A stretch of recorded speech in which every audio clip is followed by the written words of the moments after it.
El secreto detrás de las sociedades secretas. Obviamente, el secreto detrás de las sociedades secretas es un secreto que las personas no quieren divulgar.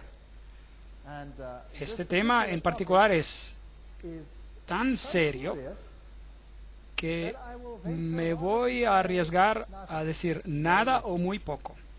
Más bien, voy a dejar que la historia y las citas hablen por sí mismas. Así que quizás se vuelva aburrido de ver cita tras cita tras cita, pero el hecho del asunto es que no soy yo que lo dice, son hechos históricos puestos ante ustedes y luego ustedes deciden por sí mismos si el cuadro tiene sentido o si no tiene sentido. Apocalipsis 17:4, la mujer estaba vestida de púrpura y escarlata, adornada de oro, piedras preciosas y perlas, y tenía en la mano un cáliz de oro lleno de abominaciones y de la inmundicia de su fornicación. Hay solo una iglesia en todo el mundo que usa una mujer con una copa, y esa es la iglesia romana. Aquí está la città del Vaticano, la ciudad del Vaticano, y mostrando una mujer agarrando una copa que se llama Fides, y sale en todos sus documentos, Fides. Ahora, ¿qué significa eso, Fides? Bueno, vayamos a una fuente masónica, una muy buena fuente masónica, escrita por Albert G. Mackey, un manual de la logia, a Manual of the Lodge. Albert J. Mackey era un francmasón de 33 grados y será más claro mientras avancemos en la conferencia de lo que eso significa. Y él dice, la mano derecha a lo largo de todos los siglos ha sido considerada como un símbolo de fidelidad y nuestros antiguos hermanos adoraron la deidad bajo el nombre de Fides o fidelidad, la cual era a veces representada por dos manos derechas juntas y a veces por dos figuras humanas agarrándose una a otra de sus manos derechas.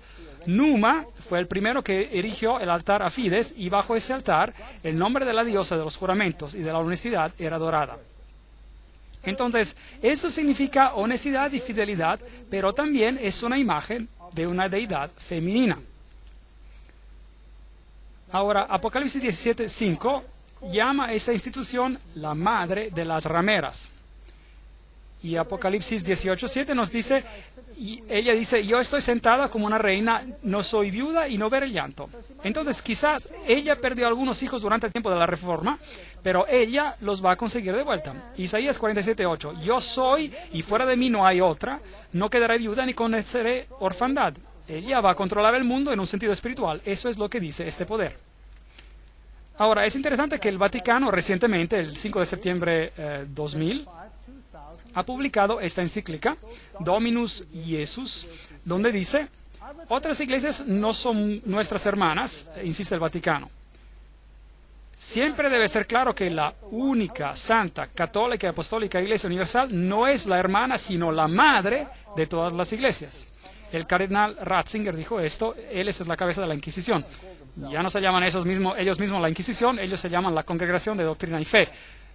Pero es la misma cosa, hasta es en el mismo edificio que se encuentran. Ahora, ella no es la hermana, sino la madre de todas las iglesias. Eso significa que todas las otras iglesias están sujetas a ella, ¿correcto? Eso es lo que ella dice. Ahora, en Apocalipsis 13, 1-2, hablando del mismo poder, el dragón le dio su poder, su trono y su gran autoridad. Ahora, eso es una declaración muy impresionante. ¿El dragón le dio poder? En otras palabras, ¿este poder viene de otra fuente? Ahora, ¿no predica acaso el catolicismo cristiandad? Sí lo hace. ¿No predica a Jesucristo como el Salvador del mundo? Sí lo hace. Pero también predica la meditación por medio de otros mecanismos y por medio de la iglesia. Ahora, es interesante que en las sociedades secretas hay siempre dos doctrinas. Una por los iniciados y la otra para los goyim, los que no son iniciados. Y los caballeros templarios tenían dos doctrinas. Una era interior, la doctrina esotérica en ocultismo, y la otra era exotérica, para los de afuera. Y la exterior era el catolicismo. Entonces, a las multitudes, ellas recibieron una religión que los miembros tornaron en su cabeza. Entre los miembros ocultos, Lucifero era el verdadero Hijo de Dios. Jesús es un segundo hijo que fue vencido por el primero, quien había sido expulsado. Entonces, Lucífero es la lumbrera verdadera, el victorioso en la batalla. Y será él que será adorado en los tiempos finales. Esa es doctrina oculta. Esa siempre ha sido la doctrina de los Kabbalah, la doctrina cabalista, y siempre ha sido la doctrina del gnosticismo. Pero, por supuesto, no es lo que la Biblia enseña. Pero el catolicismo tampoco enseña lo que la Biblia enseña. Apocalipsis 17, 12, 14, hasta 14, habla acerca de los 10 cuernos que has visto con 10 reyes que aún no han recibido reino, pero recibirán autoridad como reyes en una hora, junto con la bestia. Estos tienen un mismo propósito, entregarán su poder y su autoridad a la bestia. Pelearán contra el Cordero y el Cordero los vencerá, porque Él es Señor de señores y Rey de reyes, y los que están con Él son llamados, elegidos y fieles. Ahora vamos a tratar con el capítulo entero de Apocalipsis 17 en una etapa más adelante. Pero los reyes del mundo, aquí representados por estos 10, darán su poder al sistema, así como en los tiempos medievales, y ejecutarán las doctrinas en el mundo entero. Muy interesante. Esta será esta bestia desde el abismo, que sale del abismo. Ahora, Gary H. Carr, en su obra En Camino a una Ocupación Global, lo puso de esta manera. Las antiguas religiones de misterio que vienen de Babilonia están aquí, y ellas eran, por supuesto, panteístas, lo cual significa que Dios está en la naturaleza, Dios está en todo, el cual en efecto nos hace dioses a nosotros también. Esto fue inculcado en el cabalismo, que fue tomado en la era cristiana en lo que se llamó gnosticismo. Y los caballeros templarios eran el núcleo interior secreto que tenía el conocimiento antiguo de los místicos. Eso fue llevado más allá por medio del rosicrucianismo, los rosacruces, la masonería y los Illuminati, los cuales, de acuerdo con Gary K., controlan el marxismo, las sociedades secretas americanas y europeas, las sociedades políticas y los bancos internacionales, el Concilio Mundial de las Iglesias. Ahora, eso es muy extraño. ¿Está el Concilio Mundial de las Iglesias controlado por la masonería? Vamos a tener que mirar eso en detalle. Y por supuesto tenemos el entero movimiento de la nueva era, las sociedades teosóficas y todas estas cosas controladas por este mecanismo para hacer sin efecto la doctrina de la salvación en Cristo solamente. Esa será la batalla final. Y para que esto se logre, esta mujer se ha ocultado a sí misma con una vestimenta de cristiandad, y las personas reciben la doctrina Goyim para los externos sin saber lo que el núcleo interior de esa doctrina es. Impresionante. Bueno, si miramos en Primera de Crónicas 16:26, porque todos los dioses de los pueblos son ídolos, mas Jehová hizo los cielos. Esto nos dice que la idolatría es algo que viene de la tierra. Nimrod es el dios del cielo, Tamuz el Mesías pagano, y Semiramis, la reina del cielo. Todos estos encuentran su origen en Babilonia. Y si va por todas las religiones que fueron propagadas en Líbano, Fenicia, Babilonia, Asiria, Grecia, Roma, Egipto, India, China, México y Escandinavia, tenemos solo esta misma ilustración bajo nombres diferentes: Baal, Tumuz, Ashtoret, El, Baco, Astarte, Bel, Temus, Rea, Ishtar, Ninus, Hércules, Beltis, etcétera, etcétera. Y en Egipto Ra, Osiris, o Oris, Isis, Hathor, y en India Vishnu, Krishna, Isi o Devaki y muchos más.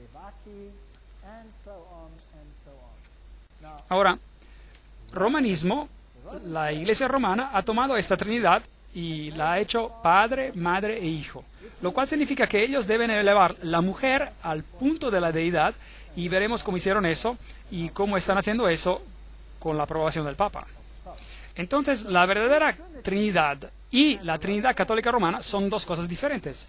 Para el Goyim, sí, claro, representa el Padre, el Hijo y el Espíritu Santo, pero para el círculo interior es Padre, Madre e Hijo, lo cual no es nada más que Baal, Tamuz y Ashtoret, si quiere retroceder a esos tiempos. Júpiter es el dios que es adorado bajo Petros, la roca, y ubi Petri, donde hay Pedro, ahí hay la iglesia. Aquí hay otra roca que toma el sitio de la verdadera roca. La cristiandad y las sociedades secretas, podríamos resumirlo de la manera siguiente. La vieja religión babilónica dio a nacer al cabalismo por medio de los esenes y otros. El gnosticismo vino a existir y el gnosticismo fue fundado por Simón Mago. Esta información viene de la fuente siguiente, l'histoire de la magie, la historia de la magia por Eliphas Levi. Y esta es una alta fuente masónica. Así que el gnosticismo fue fundado por Simón Magos. Luego, este gnosticismo, con su doctrina secreta, fue eventualmente, a lo largo del tiempo, por medio de muchas organizaciones intermediadas, llevada a los caballeros templarios. Y los caballeros templarios eran un grupo de una orden católica romana, si desea, que fueron puestos sobre el lugar del templo para protegerlo, y ellos tenían un fuerte lazo con las sociedades musulmanas, incluyendo a los ismaelitas, karmatitas, fatimitas, a los drusos y a los asesinos. Y esos son muy, muy interesantes y estaremos tratando con ellos cuando hablemos acerca de la conexión islámica. Lo que las sociedades secretas enseñan en secreto. Los templarios tenían dos doctrinas, una para los goyim, es decir, para los que no eran miembros, y otra para los iniciados, los miembros. Las dos doctrinas al opuesto total la una de la otra. Así que las sociedades secretas del Islam hacen exactamente la misma cosa. Pero ese es un tema para otra conferencia. Ahora, los templarios tenían su información secreta para los iniciados, inculcada en los rosicrucianos y los jesuitas. Los jesuitas nuevamente formaron y crearon la masonería, y la masonería fue creada como el brazo protestante de la Iglesia Católica Romana. Ellos no lo sabían, ellos fueron seducidos, engañados si desea, en hacer el trabajo que Roma quería que ellos hicieran, para que Roma quedase detrás de las escenas, mientras la masonería trabajaría por ellos en el frente. Así que ya no eran ellos que actuaban, eran los otros, eran los protestantes que estaban actuando y no Roma. Muy ingenioso, realmente, muy, muy ingenioso. Así que echémosle un vistazo a estos caballeros templarios. Aquí están algunas de las representaciones. Este es el de Maloy, el líder en el tiempo, el fundador en el tiempo de la disolución de los caballeros templarios. Esta es su vestimenta y ese es uno de sus símbolos, y es un símbolo usado por muchas iglesias hoy en día. ¿Sabía eso? Muchas iglesias carismáticas usan ese símbolo. Es fascinante. Y los testigos de Jehová usan ese símbolo también. Volveremos a eso en otra conferencia. Ahora, echémosle un vistazo a lo que el señor Webster en Sociedades Secretas y Movimientos Subversivos tiene que decir acerca de los templarios. No lo vamos a leer todo, pero si está mirando este programa en video y lee inglés, puede parar la cinta para leer toda la cita. En el año 1118, 19 años después de que la primera cruzada terminó con la derrota de los musulmanes, la captura de Antioquia y Jerusalén, esos grupos fueron fundados y fueron finalmente establecidos como los templarios. Y ellos representaron con una casa cerca del lugar del Templo de Salomón, por lo tanto, el nombre, Caballeros Templarios. Ellos estaban representados ahí. Y se convirtieron en una orden muy famosa y muy poderosa que controlaba todas las finanzas, el mundo financiero. Ellos eran la élite bancaria financiera del mundo, si desea. Y luego, en el año 1128, la orden fue aprobada por el Concilio de Troya y por el Papa. Y se convirtió en una orden católica romana en la Iglesia. Ahora, algunos años más tarde, en el 13 de octubre de 1307, ese orden fue oficialmente terminado por el rey de Francia, porque lo que estaban haciendo había sido descubierto. Así se dijo. Y el rey de Francia, Felipe le Bel, arrestó a los templarios, y la fecha fue el viernes 13 de octubre 1307. Y desde ese día, el viernes 13, es un día de mala suerte para el mundo entero. Y las cargas contra ellos eran: la ceremonia de iniciación en su orden era acompañada por insultos a la cruz, la negación de Cristo y obscenidades flagrantes. obscenidades flagrantes. Había toda clase de cosas que nos recuerdan a Sodoma que ocurrían allí. La adoración a un ídolo que se decía ser la imagen del verdadero Dios, y ese era Baphomet, este símbolo de aquí, y la deidad androgénita masculina y femenina, la omisión de las palabras de la consagración a la misa, el derecho que las cabezas de este orden se tomaban para dar absolución y autorización a hechos depravados antinaturales. Entonces ellos tenían que maldecir a la cruz, pisotear a Jesús, jurar alianza a Baphomet y probar esto con una depravación antinatural. Ese era un crimen muy serio en aquellos días. Entonces el líder fue sentenciado a muerte, pero la orden no desapareció. Pero el Papa fue muy reacio en admitir que las cosas estaban así. Los rituales masónicos incluyen referencias a los caballeros templarios. Por ejemplo, aquí en Secret Societies and Subversive Movements, en sociedades secretas y movimientos subversivos, dice: algunos caballeros se propusieron rescatar el lugar santo de Palestina de los sarracenos y formaron una asociación bajo el nombre de francmasones libres, indicando que su deseo principal era de reconstruir el templo de Salomón. Y se escucha mucho acerca de la reconstrucción del templo de Salomón hoy en día, y la historia de Israel y de todas esas cosas interesantes. Ahora, entremos un poco en la historia. Los estoy llevando a este hermoso palacio. ¿Dónde crees que es esto? ¿Dónde creen que es esto? Es en Jerusalén. Y es la Notre Dame Vaticana. Y es donde el Papa tiene su representación en Jerusalén. Es un palacio para un rey. Ahí está la bandera vaticana afuera. Y hay todo un camino donde tenemos algunos interesantes artefactos papales. Ahora, en Jerusalén fui a buscar el lugar de los caballeros. Aquí está el palacio de los caballeros, los Latin Patriarchati, donde ellos originariamente tenían un lugar, y los caballeros del papado ahora controlan esta área. Este es el símbolo que ellos usan.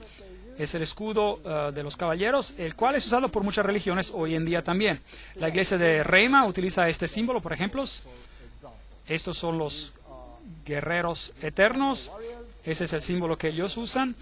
Allí ellos que besan el anillo del patriarca. Se les da el título, así como a los caballeros se los nombraba. Y ellos nombran a banqueros muy destacados y a individuos de la misma manera destacados. Dentro de esta iglesia tenemos, por supuesto, la estatua de Júpiter, como Pedro. Noten que el pie está bien besado. No quise besar el pie, así que solo me paré allí.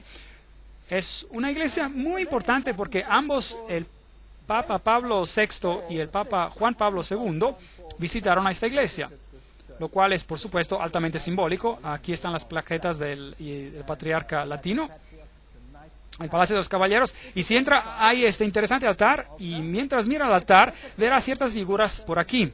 Esta es muy interesante. Déjeme acercarme un poco más. ¿Y qué ve? Ve un águila de doble cabeza, que es también el símbolo que usan en masonería. Entonces, ahí está, en el altar de los caballeros. ¿Y qué hay ahí en este lado? Dos espadas agarradas como un compás. Fascinante. Entonces, hay muchas figuras masónicas aquí. La cola de plumas y el águila, muy parecido a lo que tenemos, por ejemplo, en la parte de atrás del dólar, y a todos aquellos otros interesantes círculos con el triángulo y el sol alrededor de él. Y los herederos de los detalles templarios son los jesuitas. Ahora, los jesuitas, por supuesto, son los que detrás de las escenas controlan muchas cosas. Ellos fueron fundados el 15 de agosto del 1534, fueron fundados por Ignacio Loyola y fueron aprobados por el Papa el 27 de septiembre del 1540. Ellos entonces fueron creados, como decir, para regirse y posicionarse en contra de la Reforma. Ellos fueron concebidos para destruir a la Reforma. Loyola quería que la orden fuera un abogado por la unidad católica y, por supuesto, la sumisión al vicario de Cristo, el Papa, era absolutamente esencial. Aquí tenemos la institución de la organización de Loyola por el Papa en este día en particular.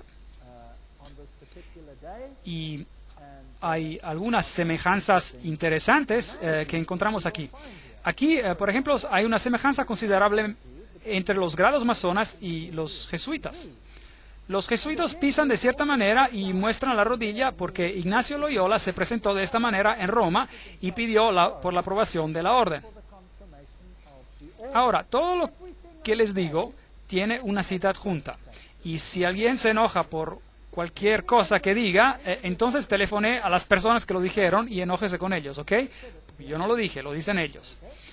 Entonces, esto es lo que hacían. Y esto es lo que la masonería hace. Entonces allí tiene la conexión. Entonces, ¿quién existió primero? ¿Los francmasones o los jesuitas? Los jesuitas existieron primero, por supuesto.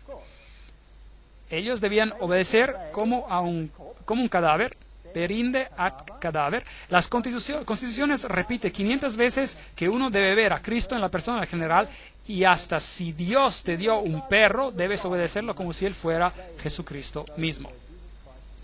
La estatua de Loyola en un retiro jesuita, Loyola en visión. La Sociedad de Jesús constituida en la capilla de Notre Dame, Montmartre, en 1534. Ahora esta es la capilla del Sagrado Corazón en París. Muchas incrustaciones ocultistas aquí. Y este es el famoso juramento jesuita que cada jesuita hace cuando se convierte en jesuita.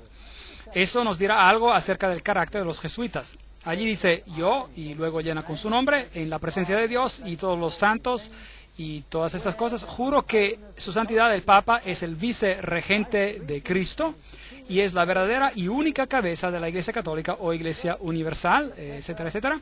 También dice aquí que este poder le fue dado por el Salvador, Jesucristo, y él tiene el poder para deponer herejes, que son reyes, príncipes, estados, mancomunidades y gobiernos. Todos estos siendo ilegales sin su sagrada confirmación y pueden ser con confianza destruidos. Entonces, un jesuita jura que si un gobierno no es sujeto a Roma, puede ser ¿qué? Destruido. Mas yo declaro que ayudaré y asistiré y aconsejaré todos o algunos de los agentes de su santidad en cualquier lugar donde yo esté y haré lo máximo posible para extirpar al hereje protestante o a las doctrinas liberales. Las doctrinas liberales son doctrinas donde uno decide lo que cree, uno toma la libertad de hacer su propia decisión en vez de dejar que el Papa lo haga por ti. Y eso será destruido y todos los poderes que así ostentan. Y no importa dónde me envíes en el mundo, yo voy a obedecer. Y prometo no tener ninguna opinión propia, obedeceré como un cadáver. Haré guerra secretamente o abiertamente contra todos los herejes protestantes y liberales, como me ha ordenado hacer, de extirpar y exterminarlos de la faz de toda la tierra, y no condenaré ni sexo, edad o condición, y que ahorcaré, consumiré, quemaré, herviré, despellejaré, estrangularé y enterraré vivos a estos infames heréticos, desgarraré los estómagos y matrices de sus mujeres y aplastaré las cabezas de sus niños contra la pared, para aniquilar para siempre su raza damnada. Esa sí es una promesa cristiana, ¿no está de acuerdo? Una promesa muy cristiana. ¿Lo hicieron? Bueno, con los valdenses. Ellos aplastaron las cabezas de los niños contra las rocas para hacer que los padres se retractaran. En el Imperio Otomano, es una historia muy interesante. En Serbia y en todos esos países del bloque del este que ellos ocuparon, ellos tomaban a los niños y los arrojaban en el aire y los atrapaban con el final de sus bayonetas. Personas muy agradables. Ahora, quizás ustedes digan, esos eran los musulmanes, que no eran los jesuitas, pero bueno, eso es para debatir. Hablaremos de eso en otro momento. Y el juramento dice que si no lo pueden hacer abiertamente, lo harán secretamente. Eso es lo que un jesuita jura. Esta es una famosa universidad pontifical gregoriana aquí en Roma, la universidad católica más prestigiosa en el mundo. Los jesuitas en todos sus enclaves tienen sus figuras en cuevas. Ahora, en el paganismo todas las deidades también salen en las cuevas y ellos tienen las letras IHS, que quiere decir Isis, Horus y Set, que son la Trinidad egipcia. Ellos, por supuesto, dicen que significa Jesus hominum salvator, Jesús es el salvador de los hombres, del hombre, pero no es así. Eso significa IHS, Iris, Horus y Set. Y el símbolo de esta deidad es el triángulo que todo lo ve.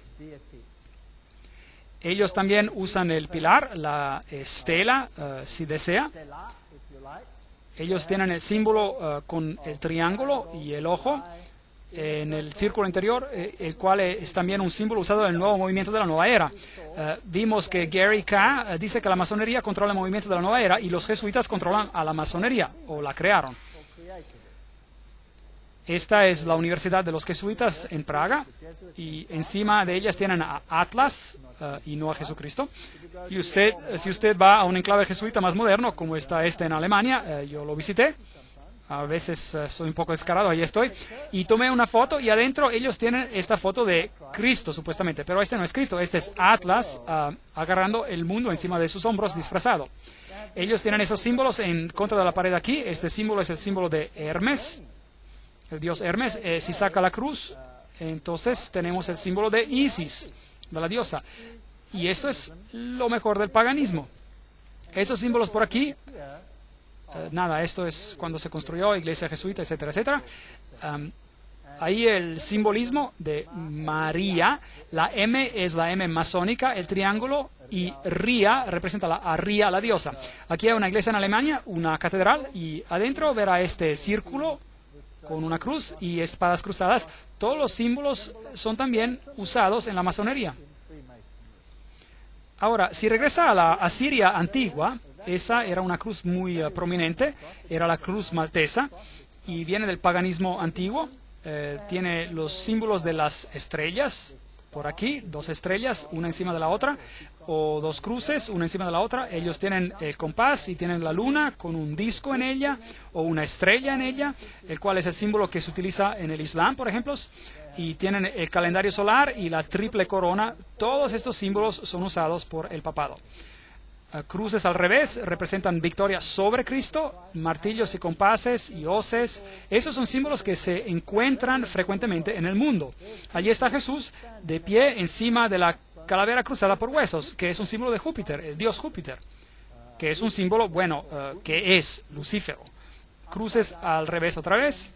Esa es una catedral muy importante en Europa, en Alemania, donde todos los líderes políticos se juntan, y si va allí va a encontrar a Janos, el dios de doble cabeza, y luego verá supuestamente la estatua de David.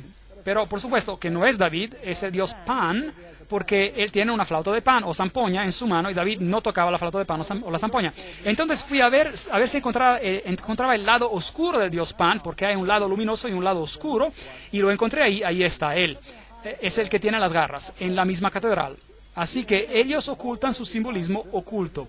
Si entra en el pasillo encontrará esto por aquí. Ese es el dios Anubis y no tiene nada que ver con el cristianismo, y allí ellos lo tienen también. Además tenemos al ave fénix levantándose por las cenizas, más el símbolo de Júpiter y todo el conjunto de otros símbolos. Aquí en la capilla de al lado tenemos todos los signos zodiacales sirviendo a las varias deidades como Martes y Acuarios, etcétera. Y la perilla de la puerta es un yin yang. Esto no tiene nada que ver con el cristianismo. Ellos usan el símbolo del compás y Júpiter y el símbolo de la PX por aquí, que encontrará virtualmente en cada denominación cristiana sobre la faz de la tierra. El ave fénix levantándose de las cenizas, el pavo real, todos símbolos de Lucífero. Aquí tenemos la PX con un círculo y con un punto en él, y uno se pregunta, ¿pero acaso no es eso un símbolo del cristianismo? No, ese es un símbolo de Horus, el dios Horus. Esto no tiene nada que ver con el cristianismo, estos utilizaban conos de pino. Preguntemos a Albert Mackey, un framasón de 33 grados, que nos diga qué significa este símbolo. El punto dentro del círculo es un símbolo muy importante e interesante en la masonería. El símbolo, sin duda, es hermoso, pero una alusión un poco abstrusa a la vieja adoración del sol. Y nos introduce por la primera vez a la modificación de aquella entre los antiguos como la adoración al falo, así que es un símbolo relativamente obsceno. Se trata del órgano masculino. Así que esta es una explicación directamente de su fuente original. Eso es lo que significa. Entonces, ¿qué significa el PX? Vayamos a la mejor fuente masónica del mundo, Morales y Dogma, página 292, y en caso de que no me crean, lo he fotocopiado para que lo pueda ver ahí. Allí puede ver el símbolo, puede ver esto. Esto es el bastón o la vara de Osiris. Esto es directamente de la fuente original. No puede conseguir mejor fuente que esta. Este es el francmasón de grado más elevado que fundó el rito escocés, 33 grados. Bueno, él no lo fundó, pero él presidiaba sobre ellos.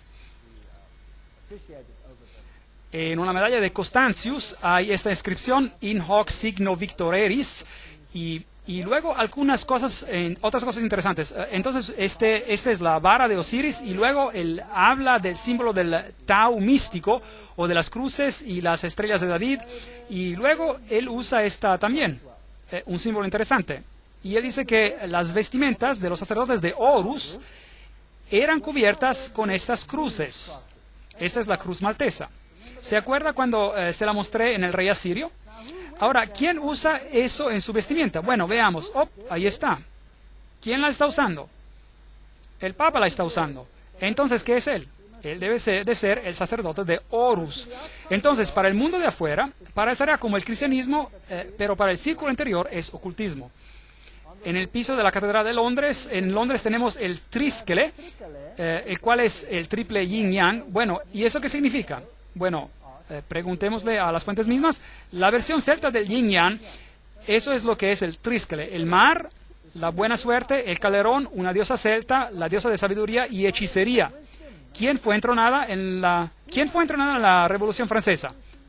La diosa de la razón, hechicería, razón. Todas estas cosas de la misma deidad. En el piso de la misma catedral encontrará el Tau místico, que representa el Tau. Preguntemos a otro francmasón, se llama Ward, y él dice, este es el símbolo masculino o del lado creativo de la deidad. En el lenguaje por señas de los misterios está escrito. Entonces, nuevamente, tiene una connotación sexual. ¿Qué está haciendo en el piso de una catedral? Entonces, los jesuitas son los heredes de una religión oculta, y ellos controlan el mundo por medio de sus agencias. Se quedan en un segundo plano, crean suborganizaciones, y todos piensan que ellos no son activos. Preguntémosles a ellos mismos lo que creen. Aquí está la historia de los generales de la Sociedad de Jesús. Esos son todos los generales, empezando con Ignacio Loyola. Están todos listados aquí, no tenemos que leerlos todos. La lista sigue hasta al que gobierna ahora. Su nombre es Peter Hans Kolvenbach, un hermoso nombre alemán.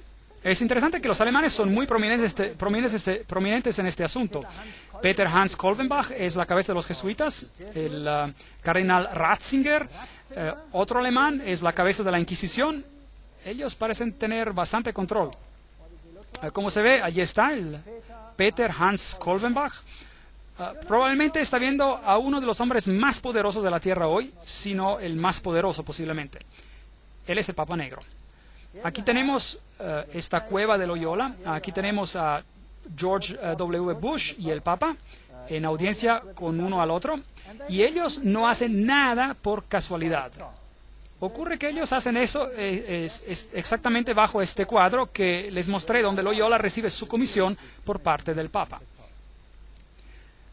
Ahora, la ceremonia de inducción y del juramento extremo de los jesuitas, librería de Congreso, y aquí ven el número del catálogo de la referencia, ahí está.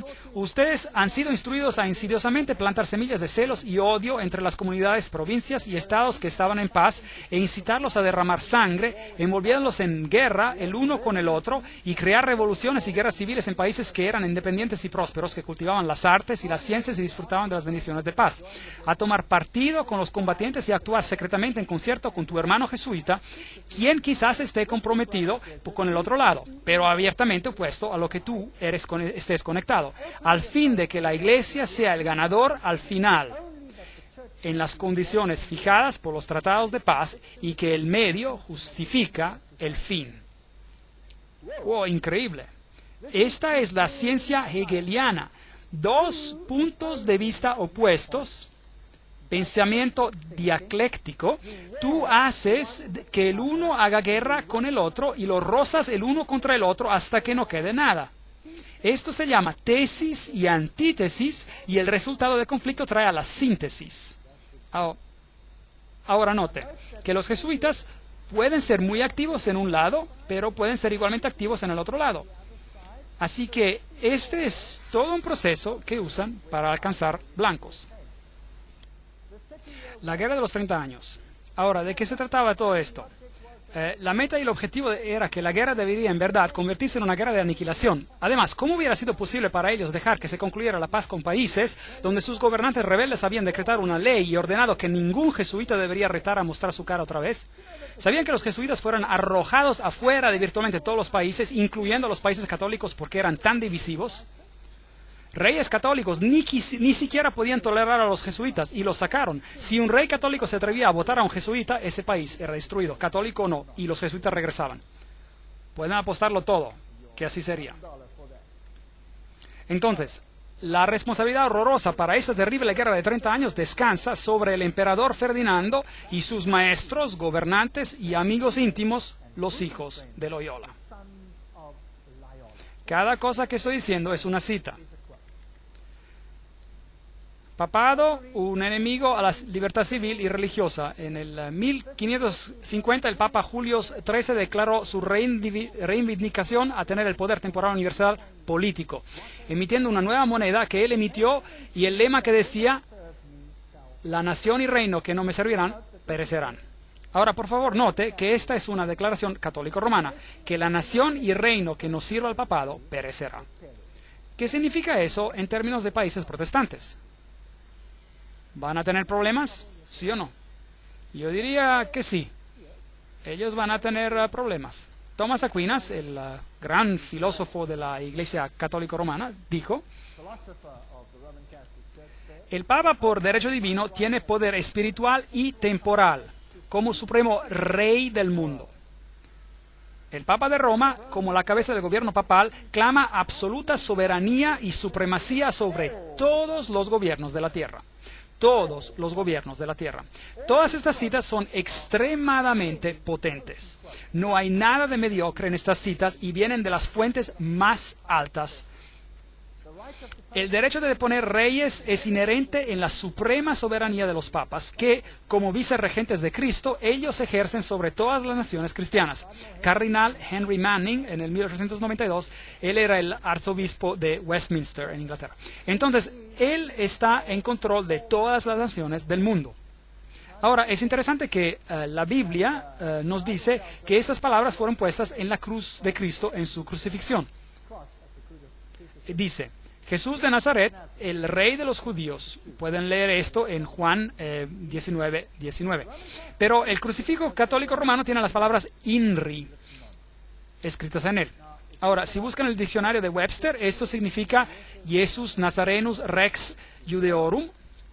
Pero en el juramento extremo de los jesuitas, INRI significa algo totalmente diferente. Significa Justum Necare Reges Impios, lo cual significa es justo exterminar o aniquilar reyes, gobiernos o gobernantes impíos o herejes. Es un punto muy interesante. Ahora, otra cosa que ellos quieren hacer es destruir el protestantismo. Nosotros atesoramos desde el fondo de nuestros corazones este principio, que lo que no se une con nosotros debe ser aniquilado, y nos alistamos para hacerlo tan pronto tengamos los medios. Una aplicación energética de estos principios.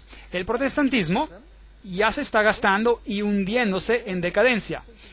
Sí, estamos destinados a insultar sus últimas agonías, a marchar sobre sus esqueletos quebrantados y huesos esparcidos. Oh, apresuremos esta disolución por nuestros esfuerzos fuertes y unidos.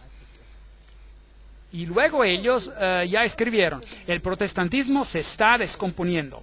Estamos empezando a ganar hombres de prestigio. Ese es un extracto del Plan Secreto, el libro.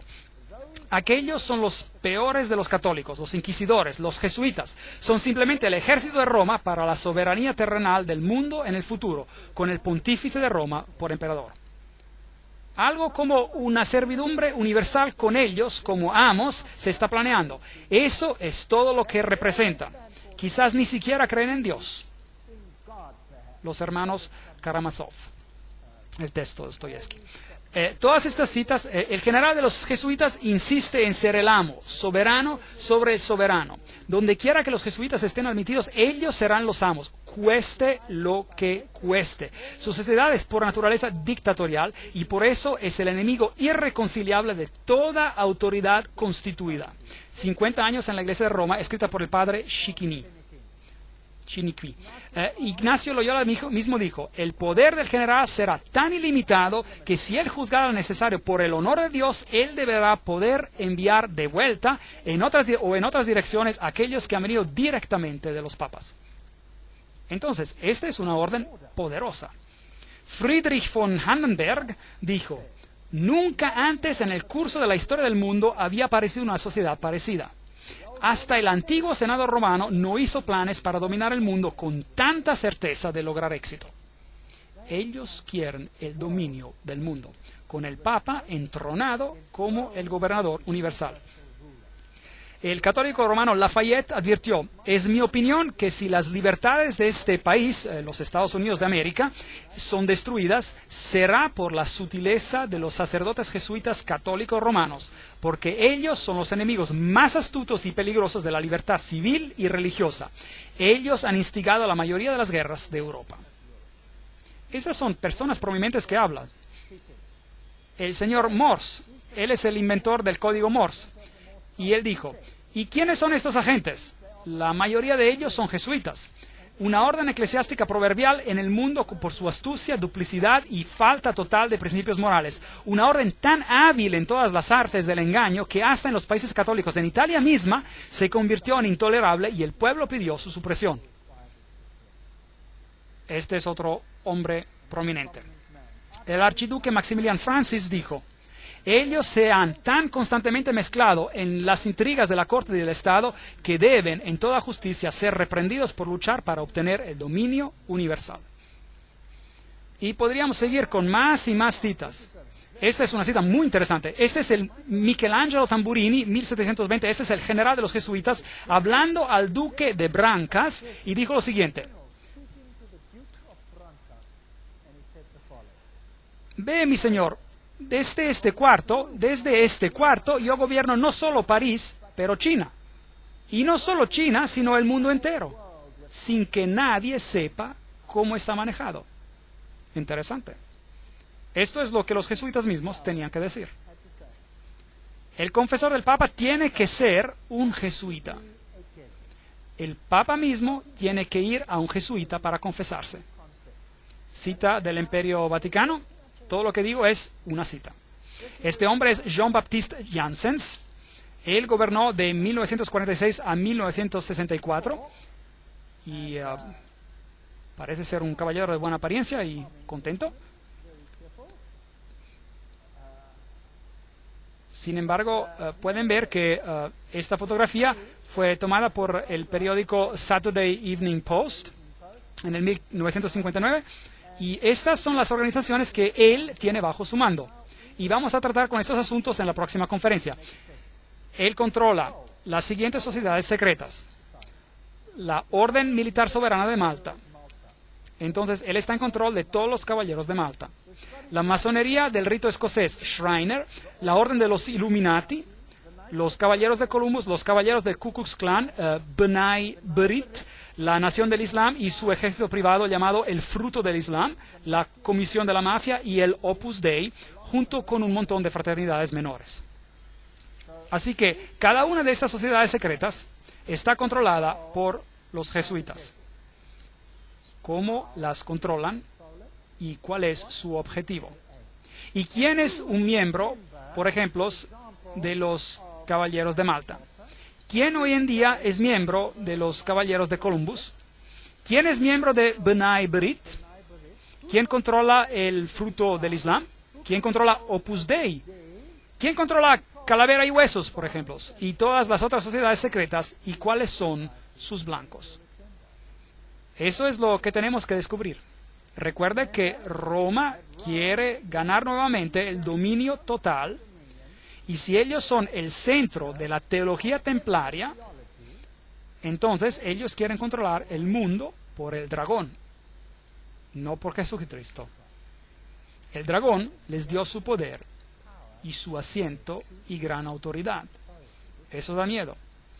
Y este poder debe estar en control en tu país, como también en el mío. Pero las buenas nuevas es que Jesús lo predijo. Lo leímos en Apocalipsis y él dice que no importa cuántos sean confederados, no importa cuánto planeen, el reino va a ir. ¿A quién? Irá a Jesús. Jesús va a ser el vencedor. Así que no hay nada de qué temer. En la siguiente conferencia les mostraré estas sociedades secretas y les mostraré quiénes son los miembros.